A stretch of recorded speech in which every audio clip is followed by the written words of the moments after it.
Palavra. Muito obrigado. Obrigado, senador. Para mim é uma honra estar aqui representando o ministro Manoel Dias, do Trabalho e Emprego, e numa data tão importante para o Brasil e para os trabalhadores brasileiros.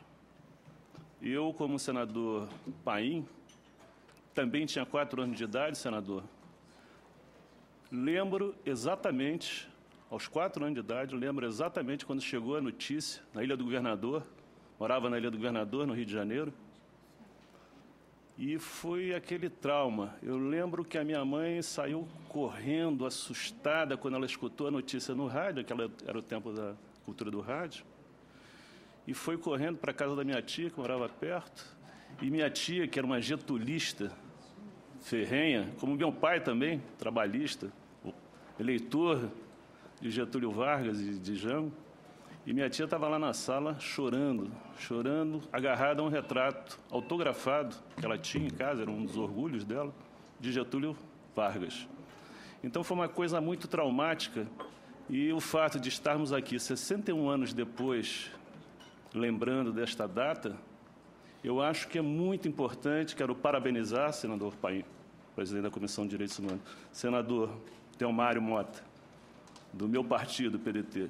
Quero parabenizá-los pela iniciativa de 61 anos depois lembrarmos Getúlio Vargas e, de certa forma, também a sua carta-testamento, que Darcy Ribeiro nos dizia, sempre afirmou isso, Brizola também achava isso, que é o maior documento político da história do Brasil. Então, eu preparei aqui umas rápidas palavras, gostaria de passar para os senhores. Senador Paim, senadores Ferrer, senador Raup, senadores, senhores da mesa, representante da CUT, João Vicente Goulart, filho do presidente João Goulart, jornalista, meu chefe no Globo e escritor, autor da maior obra que já se escreveu sobre Getúlio Vargas, que é a trilogia A Era Vargas, José Augusto Ribeiro, senhores demais integrantes da mesa, senhoras e senhores. Agradeço, em nome do ministro Manoel Dias, do Trabalho e Emprego, ao honroso convite para participar desta audiência pública sobre o trabalhismo e para homenagear a memória de Getúlio Vargas, nesta sessão especial que lembra os 61 anos de sua morte. Na opinião de Barbosa Lima Sobrinho e de Darcy Ribeiro, Vargas foi o maior estadista brasileiro de todos os tempos. Foi o mais amado pelo povo e também o mais detestado pelas elites. Isto porque obrigou os donos do Brasil, os descendentes dos senhores de escravos, a reconhecer direitos sociais para os trabalhadores brasileiros. Vargas criou o salário mínimo, lançou as bases para a industrialização do Brasil, valorizou nossas riquezas naturais, criou o Ministério da Educação, o Ministério do Trabalho, a jornada de 8 horas para os trabalhadores brasileiros, a estabilidade no emprego. Vargas criou o Sábado Livre, criou o direito de sindicalização e também o direito, que era caso de polícia, do trabalhador fazer greve. Na prática, Getúlio Vargas legalizou a luta de classes e criou as bases de um Brasil moderno. As empresas estatais criadas por ele foram estratégicas e são estratégicas para o desenvolvimento do Brasil. Cito apenas 2 delas, Petrobras e Eletrobras. Há muitas outras, mas eu não vou aqui desfiar que são muitas. Vargas foi o grande líder do trabalhismo brasileiro, corrente que também nos deu João Goulart, o presidente constitucional deposto pelo golpe de 64, não pelos seus erros, mas pelos seus acertos, e Leonel de Moura Brizola, o comandante da campanha da legalidade, que pela força da opinião pública, pela rede nacional de rádio que montou naquela ocasião, derrotou os golpistas que aqui de Brasília tentavam impedir a posse do vice-presidente constitucional João Goulart. Brizola descreveu o trabalhismo, do qual era fiel seguidor, como um guarda-fogo do povo brasileiro. Guarda-fogo, para quem não é gaúcho, é uma expressão gaúcha que lembra os invernos frios da campanha, onde o gaúcho sempre tem lá no seu fogão crioulo, no galpão da sua fazenda, uma madeira grossa mantendo fogo. Quando ele se levanta de manhã, ainda de madrugada, para ir trabalhar no campo, ele assopra um pouco esse tição e pronto, recomeça o fogo. E essa mesma madeira dura está lá exatamente para conservar o fogo. Quando ele volta do trabalho, no fim do dia, para tomar o seu chimarrão, sopra de novo o tição e o fogo aparece novamente. Brizola descrevia o trabalhismo como o guarda-fogo do povo brasileiro.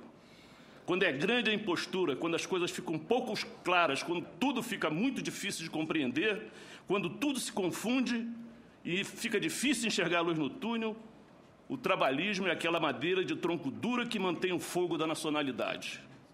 Mantém os valores do nosso país e de nosso povo.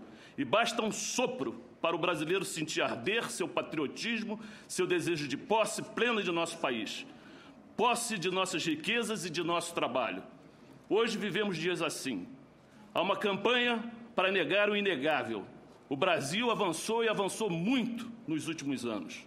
E não podemos permitir que o retrocesso avance. Neste momento, por exemplo, se discute aqui nesta casa, no Senado Federal, um projeto que, na prática, acaba com a lei do petróleo, com a lei da partilha de 2010, e temos todos brasileiros nós que mobilizarmos pelos empregos e pelas riquezas do Brasil. Não é admissível que se tire da Petrobras os 30% que ela possui das megas jazidas do pré-sal, estimadas em trilhões de dólares. E esses trilhões de dólares sejam entregues a empresas, na maioria, multinacionais estrangeiras, que já há 102 delas aqui no Brasil explorando o nosso petróleo e uma única explorando esse petróleo pelos interesses do Brasil, que é a Petrobras. Também não é admissível que ela deixe de ser operadora única do pré-sal. O operador de um campo de petróleo é quem decide tudo. Antes de começar a exploração, já está decidido quem é o explorador, qual é a empresa exploradora, porque as decisões são tomadas antes de começar a exploração. É o operador que decide quantas plataformas são necessárias para explorar aquele campo. É o operador que decide quantos poços de petróleo precisam ser perfurados no sentido do melhor aproveitamento dessa jazida. E qual a tecnologia a ser empregada e onde comprar os equipamentos necessários. Quero dizer para os senhores que as empresas estrangeiras estão no Brasil há 18 anos, graças à Lei do Petróleo de 1997, e nenhuma plataforma foi construída no Brasil por encomenda de qualquer uma dessas 102 empresas que operam no Brasil. Todas as plataformas de petróleo que foram construídas em nosso país foram construídas por encomendas da Petrobras. E é importante que se compreenda também que emprego na área de exploração de petróleo os empregos estão exatamente na hora de planejar, na hora de construir as plataformas, na hora de se comprar os equipamentos. É o efeito multiplicador da indústria do petróleo que conta. Não é a exploração pura e simples do petróleo, que emprega muito pouca gente. E nós estamos falando aqui, numa Comissão de Direitos Humanos, estamos falando aqui em nome dos trabalhadores do Brasil e pelo Ministério do Trabalho do Brasil. Por isso, senhores, é uma ótima hora para lembrarmos Getúlio Vargas, o brasileiro que, com a sua visão de futuro do melhor para o Brasil, criou a Petrobras em 1953. Naquela época não tínhamos petróleo, é bem diferente hoje. Nós temos bilhões de barris de petróleo no nosso pré-sal, sem falar no pós-sal, onde já há uma outra regulamentação da lei de petróleo exatamente para a exploração do pós-sal. E essa lei e a Petrobras sempre foi combatida antes dela nascer, desde o seu nascimento, e está lá a Petrobras registrada também na Carta Testamento de Getúlio Vargas. Por isso, para encerrar, não custa lembrar 2 pequenos trechos da Carta Testamento que Vargas divulgou no dia em que se matou com um tiro no coração para sair da vida e entrar na história. Vou ler para os senhores, só pequenos trechos. Mais uma vez, as forças e os interesses contra o povo coordenaram-se e novamente se desencadeiam sobre mim. Não me acusam, me insultam. Não me combatem, me caluniam e não me dão o direito de defesa. Precisam sufocar a minha voz, impedir a minha ação, para que eu não continue a me defender, como sempre defendi, o povo e principalmente os humildes do Brasil. Sigo o destino que me é imposto. Não querem que o povo brasileiro seja independente. Tenho lutado mês a mês, dia a dia, hora a hora, resistindo a uma pressão constante, incessante, tudo suportando em silêncio, tudo esquecendo, renunciando a mim mesmo para defender o povo, que agora se queda desamparado. Nada mais vos posso dar, a não ser o meu sangue. E aos que pensam que me derrotaram, respondo com a minha vitória. Meu sacrifício ficará sempre em sua alma e meu sangue será o preço do seu resgate. Lutei contra a expoliação do Brasil, lutei contra a expoliação do povo, tenho lutado de peito aberto. O ódio, as infamas, as calúnias não abateram meu ânimo. Eu vos dei a minha vida. Agora vos ofereço a minha morte. Amigos, a luta continua. Muito obrigado.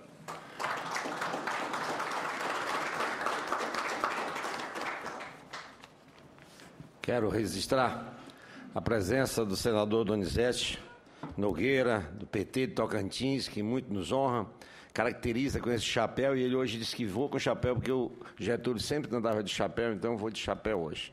Então está aí fazendo uma justa e completa homenagem.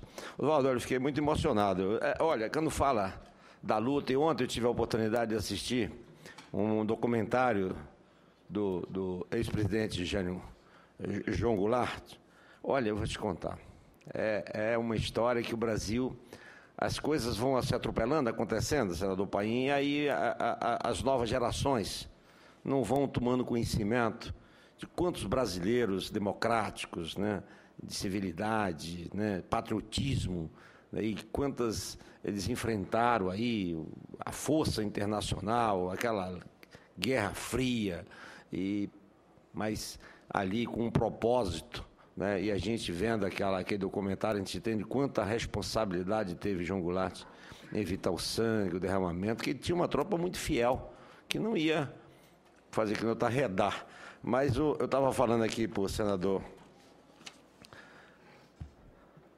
Mano, da fala dele do tição. Eu nunca mais tinha visto essa palavra tição, né? É muito peculiar ela, de toda a região. Você vê que o tição vem lá do Rio Grande do Sul, e o tição a gente usa muito ele na nossa região, né? Porque a maioria dos fogões são a lenhas ainda, e eu que nasci em uma comunidade indígena, e o tição fez muita parte do fogo que preparou aquela comida da nossa existência.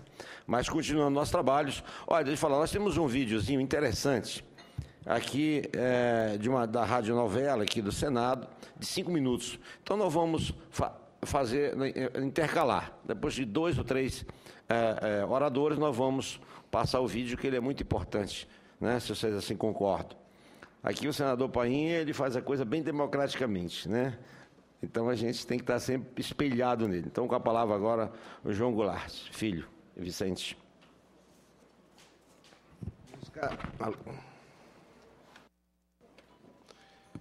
Bom dia, presidente, senador Teomário Mota. Bom dia, meu querido companheiro Paim.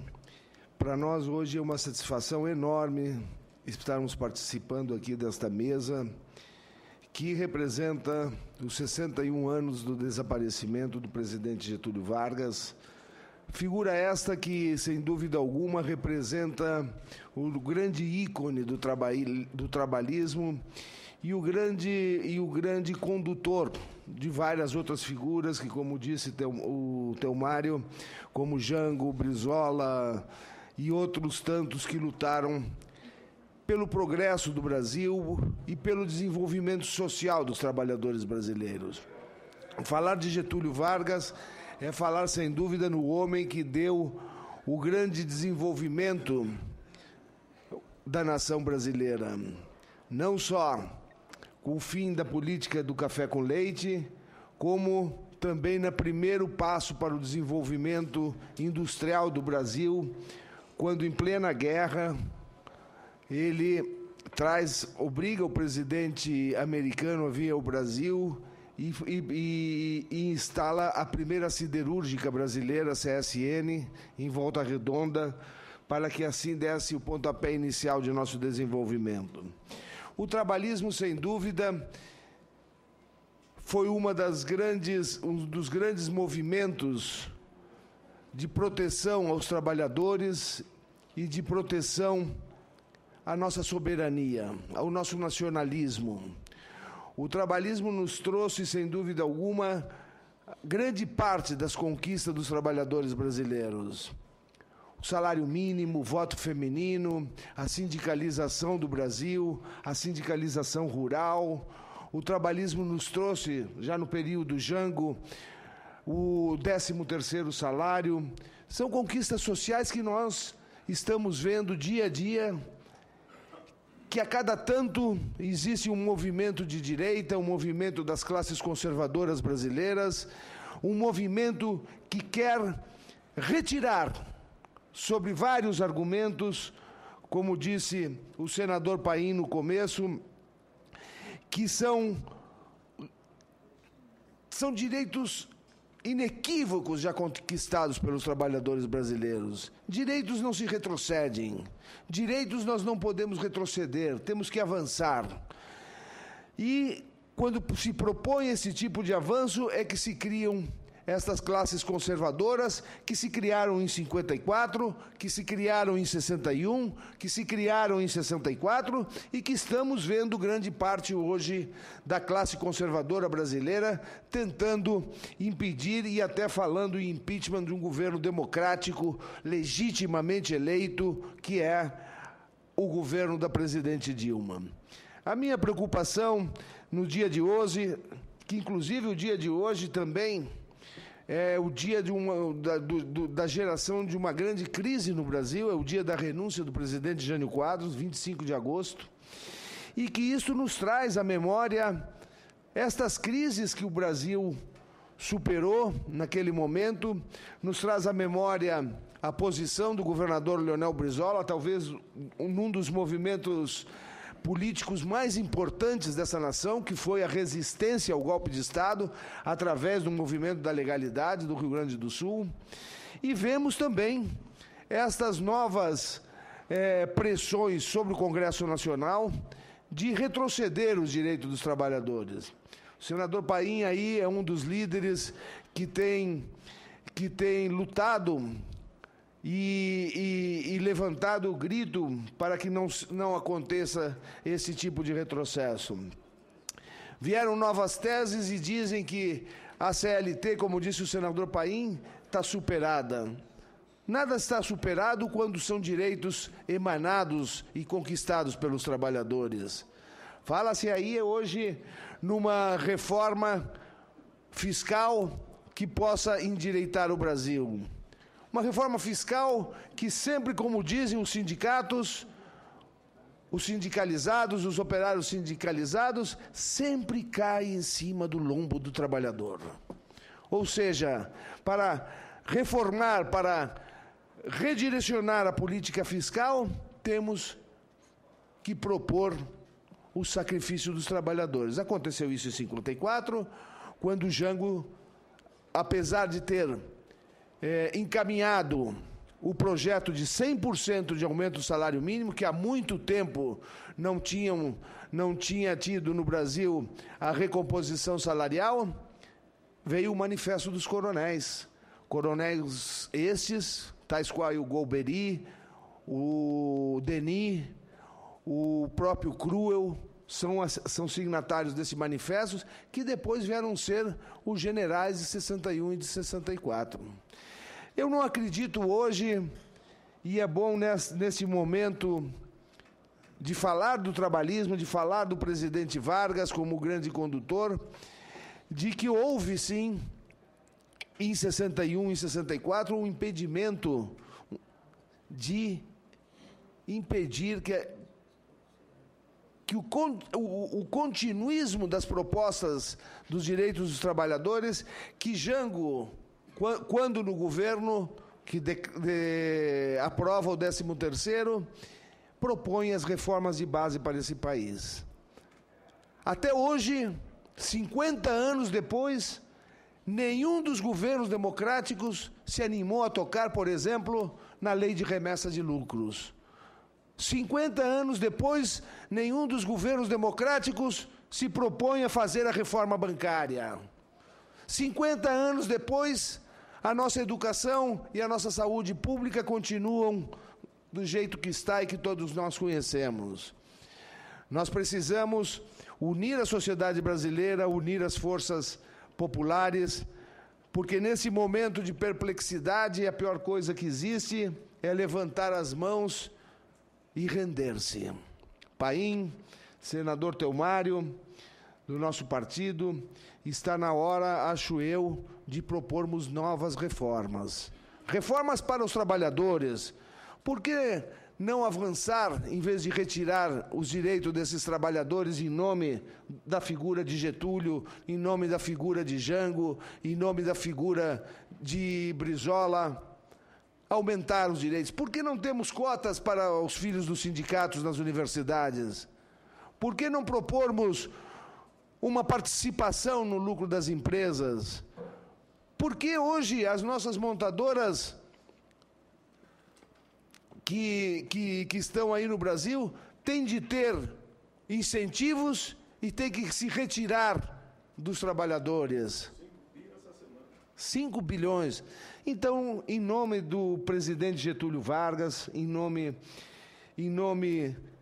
do presidente Jango, em nome do governador Brizola, de outros trabalhistas que lutaram, que morreram também no exílio pela liberdade, pela democracia, por lutar pelos direitos sociais contra uma ditadura que derrubou Jango com 75% da opinião pública a favor das reformas de base, pegou o país com uma inflação de 47% e devolve ao povo brasileiro uma nação com uma inflação de mais de 100% e um achatamento salarial nunca visto. É isso que eles querem de novo? É esse retrocesso que essas elites conservadoras que querem manter os seus privilégios cada vez mais fortes, cada vez mais agressivos, privilégios esses, inclusive políticos, privilégios esses, inclusive econômicos. É isto que eles querem, manter os seus privilégios através de uma desestabilização institucional que nós não podemos, de forma alguma, admitir e temos que nos unir. E eu vejo isto, meu caro Paim e meu caro presidente que preside hoje, Theomário, nas próprias ações de certas traições, e isto houve muito na época de João Goulart, nas traições das alianças que compunham o governo. Nesta semana mesmo tivemos a ingrata surpresa do terreno projetado por Niemeyer aqui no eixo monumental, que não era um culto a Jango, que não é um culto a Jango, que é apenas um espaço de memória e de justiça, porque Niemeyer queria fazer ali o relato e se contasse às novas gerações o que foi a queda da democracia e o que foi a herança da ditadura. Lamentavelmente, de parte de um governo, entre aspas, dito socialista, o próprio governador Hollenberg caçou covardemente o terreno de uma penada. E o pior, não foi ele que caçou, mandou o secretário apenas publicar uma declaração de nulidade, depois de 8 anos que esse processo passou em todos os governos anteriores, passou em todas as repartições necessárias para a outorga desse terreno. São estas traições transvestidas de esquerda é que nós temos que olhar detidamente. Eu queria, senador Paim, que preside essa comissão, formalizar oficialmente nesse dia, através hoje da presidência aqui do Theomário, oficializar uma denúncia que esta comissão investigue a trama política que existe atrás da decisão desse governador Hollenberg para trair de forma covarde a luta de anos daqueles que lutaram pela liberdade, pela democracia, daqueles que tombaram no caminho do exílio, das mortes, dos cárceres e das torturas desse país. Eu quero encaminhar aqui, presidente, a denúncia, a defesa do Instituto João Goulart diante das arbitrariedades que eles falam aqui para cancelar